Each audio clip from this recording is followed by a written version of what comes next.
This is a singular place. It's unique. This isn't Atlanta. It's not a generic city. People take tremendous pride in being from Boston. The Globe feeds that. Brian McGrory has been feeding Boston's news appetite for nearly 3 decades through his work at the Boston Globe.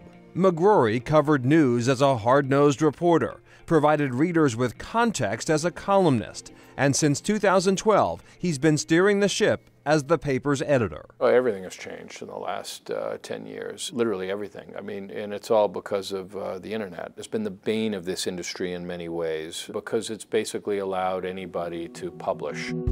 Today, many newsmakers bypass the traditional media and deliver their message directly. Stuff is moving at lightning speed right now. I mean, it's really challenging to keep up with it. We have a president that likes to make news in the evening and in the earliest hours of the morning. And he likes to make news on his own in a very unconventional way through tweets. Readers understand that, you know, a print paper, while not outdated, it's not going to have all of the latest news.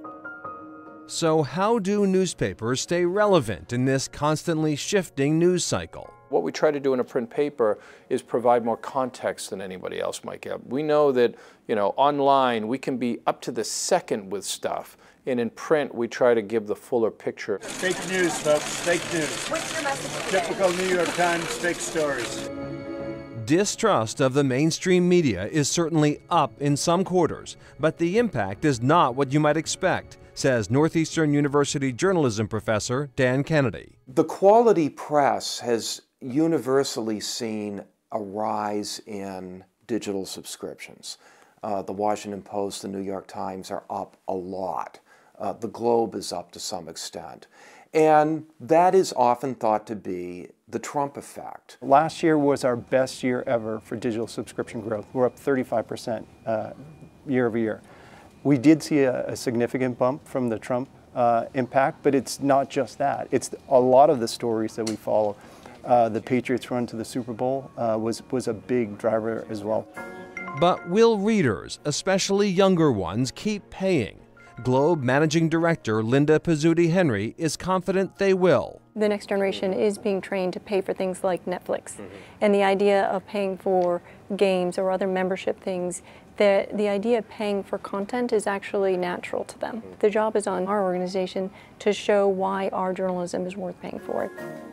Brian McGrory agrees. More and more, I think what you call millennials are willing to pay. They've been instructed by Apple in many ways that you want something online, you do have to pay for it. Here, we try very, very hard not to cater to millennials. We believe millennials want quality news. We know that they are reading the things that we are most proud of, so we continue to put that out. McGrory says the Globe won't waver in its self-defined mission. We are the organization that holds people and institutions in power accountable here, but journalism matters. God, does it matter? It matters again. It matters now more than it ever has because we have professionals who know how to do this, who can decipher facts, who can supply context. They just want the truth, and that matters. With the Herald under new ownership and the Globe facing an uphill climb to sustainability, what are the chances Boston stays a two-newspaper town? My concern first and foremost is right here. It is imperative that every city have one thriving paper. It's great if it can have two.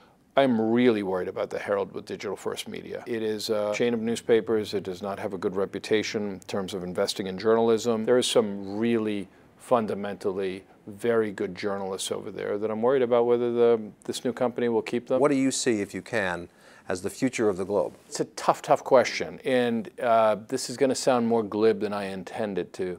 I don't care whether we have a print edition or not in 10 years. We will, as long as our readers are willing to pay for it. What's important is that our journalism finds an audience and meets people where they want to read us. Could be anywhere.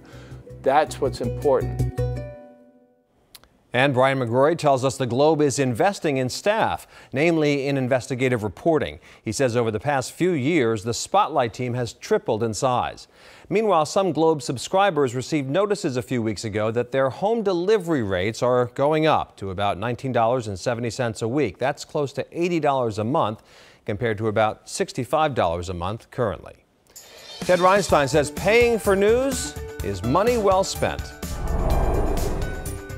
we're supporting nothing less than a free and fair society and a well-functioning democracy.